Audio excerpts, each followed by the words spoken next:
Добре дошли отново, приятели на Бизнес Еволюцията. Аз съм Лора и днес ще разгледаме един от ключовите инструменти на Lean 5S метода. Ако сте нови в света на Lean, не забравяйте да гледате първото ни видео, където представихме основите на Lean производството. 5S методът е стъпка, която всяка организация, която иска да внедри Lean, трябва да предприеме първо. Защо? Ще разберете в продължение на това видео, където ще разгледаме всеки аспект на 5S и как той може да промени начина, по който работим. Преди да продължим, искам да ви припомня да се абонирате за нашия канал и да натиснете камбанката, ако все още не сте го направили. Ако този видеоклип ви хареса, не забравяйте да го лайкнете и споделите. Вашия ангажимент и обратна връзка са важни за нас. Оставете коментар с вашето мнение за Lean и 5S и споделете дали имате предложения за бъдещи теми, които бихте искали да разгледаме в следващите видеа. Сега, нека се насочим към дълбокото разбиране на всяко едно от естата в 5S метода и как те могат да ви помогнат във вашия процес на Lean трансформация. Започваме с въпроса, защо 5S трябва да бъде първата стъпка. Когато внедряваме Lean, искаме бързи и видими резултати. 5S предоставя точно това. Той е вратата към подобренията и ефективността, която всеки в организацията може да види.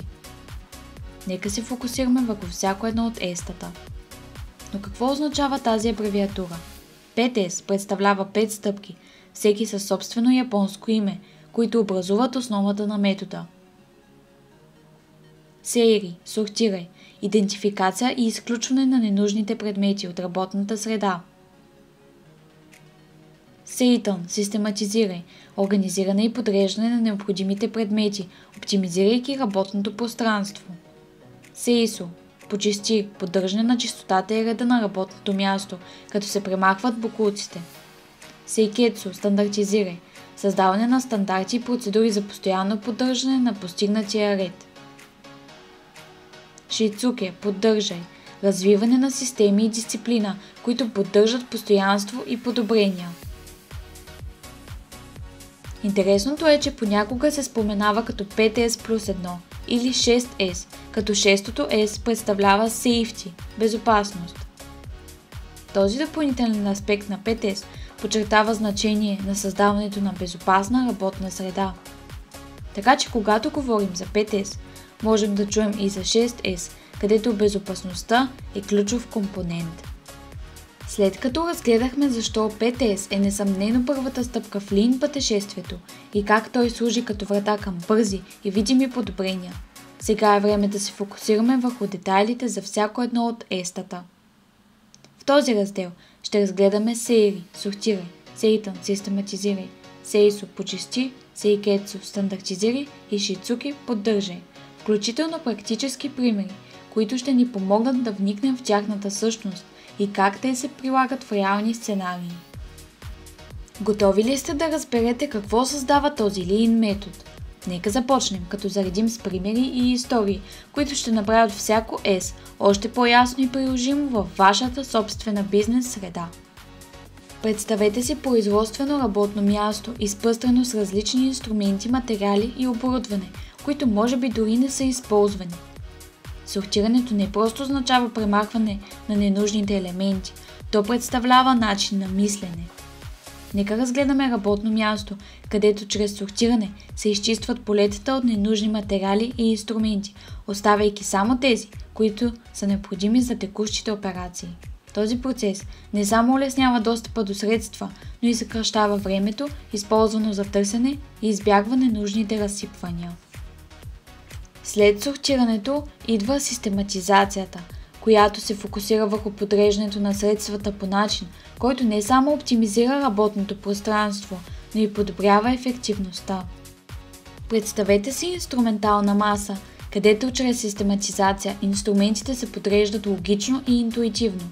Този процес не само улеснява работата на служителите, но и ускорява процесите, като минимизира времето необходимо за подготовка и стартиране на задачите. Системното почистване е една неотделима част от Lean. Важно е не просто почистването, а системното поддържане на работното място. В производствена среда, редовното почистване не само поддържа мястото по-безопасно, но и подобрява производителността. Нека разгледаме как почистването на инструменти и машини може да предотврати инциденти и дефекти, като подчертаем връзката между чистотата и качеството. Стандартизацията в ПТС включва създаването на ясни процедури и стандарти, които да гарантират, че ПТС се прилага последователно и ефективно. Нека да разгледаме пример от ежедневната работа, където създаването на стандарти за организацията на инструментите и честотата на почистване не само гарантира ефективност, но и улеснява обучението на нови служители. Те могат лесно да се възползват от утвърдените процедури, опростявайки адаптацията към Lean културата. Ключът към успешната интеграция на ПТС в организацията е самодисциплината. На този етап не просто създаваме система, а гарантираме, че тя се поддържа във времето. Представете си екип от самодисциплинирани служители, които не само се придържат към установените стандарти, но и играят активна роля в редовните проверки на Lean практиките. За да подчертаем важността на самодисциплината, нека да разгледаме пример, където организацията създава система за ПТС одити. Специално обучени служители, изпълняващи ролята на аудитори, редовно преглеждат различни зони на производството. Те оценяват прилагането на ПТС стандартите, дават обратна връзка и подпомагат в усъвършенстването на практиките. Тази система за самопроверка не само укрепва ангажимента на служителите, но и осигурява постоянна висока степен на съответствие с Lean принципите. Самодисциплината е крайъгълен камък във всяка Lean култура, предпазвайки от завръщането към старите, по-малко ефективни практики. За да направим Lean не просто начин на работа, а начин на живот в организацията, необходима е устойчива самодисциплина от всеки служител, от чистача до директора. Сега, след като разгледахме детайлно всеки от етапите на ПТС, е време да се фокусираме върху реалните резултати, които можем да постигнем. Процесът на внедряване на ПТС не е просто промяна в организацията, а трансформация, която се отразява върху множество аспекти от работната среда. Говорим не само за оптимизация на производствените процеси, но и за постигане на по-висока ефективност, безопасност и качество на продукцията. Първо, разгледахме как подобренията в зоната на сортирането могат да променят работната обстановка. Въвеждайки систематично сортиране и премахване на излишни материали, наблюдаваме не само по-голямото пространство и прецизност в разпределението на инструментите, но и по-бърз и лесен достъп до тях. Този процес не само подпомага ежедневната работа, но и намалява времевите загуби и увеличава продуктивността. Втората стъпка – систематизация – играе ключова роля в оптимизирането на работните процеси. Подреждането на инструментите логично и в близост до работното място не само подобрява ергономиката, но и намалява времето за търсене на необходимите материали. В резултат се забелязва значително увеличение на ефективността и намаляване на забавенията. Следващата стъпка – системно почистване – допринася за подобрение на безопасността и поддържане на обстановката. Редовното почистване на работното място не само подпомага запазването на ефективността, но и създава по-безопасна среда за работа. Примерът тук може да бъде свързан с намаляването на инцидентите и подобряването на общата работна атмосфера. Стандартизацията играе ключова роля в поддържането на новите стандарти във времето. Чрез създаване на ясни процедури и стандарти, организацията гарантира, че всеки служител работи в съответствие с оптимизираните методи. Това допринася за по-голяма ефективност и предотвратява връщането към старите практики.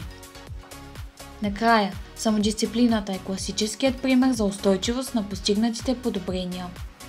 Самодисциплинираните служители, които активно участват в процеса на поддържане на системата, стават неотделима част от успеха на ПТС. Тук реалният пример може да бъде свързан с създаване на система за ПТС одити, където служители редовно проверяват и оценяват прилагането на стандартите. Добавяйки шестото S – безопасност, организацията не само оптимизира работните процеси, но и създава сигурна и здравословна работна обстановка. Безопасността става неотделима част от ежедневната практика и важен аспект от Lean принципите. В крайна сметка ПТС методът не е просто набор от инструменти, а начин на живот в организацията.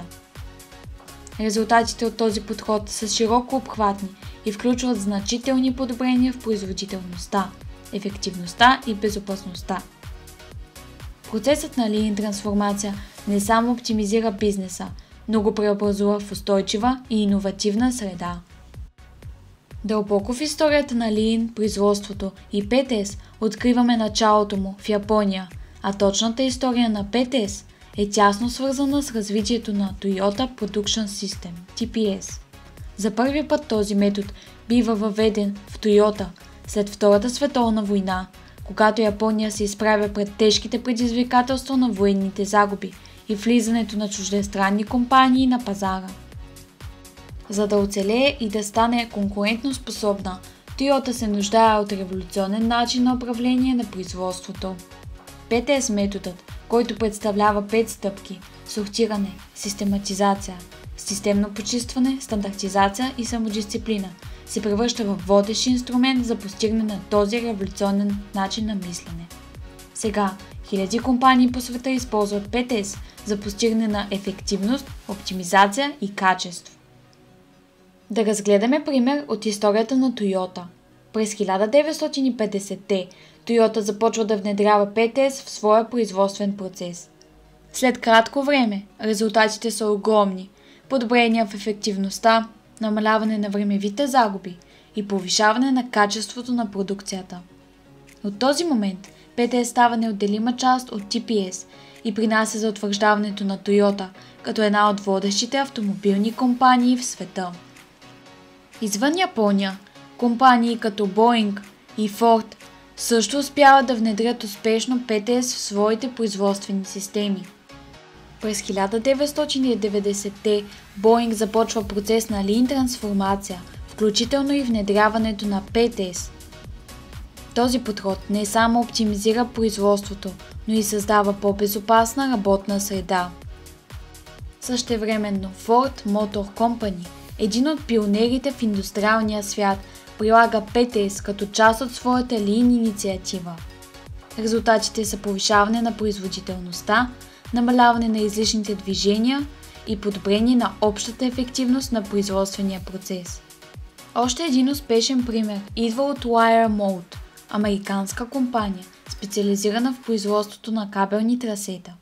Те внедряват ПТС и регистрират значително намаляване на времевите загуби, увеличение на работната ефективност и подобрение на общия контрол върху производствения процес.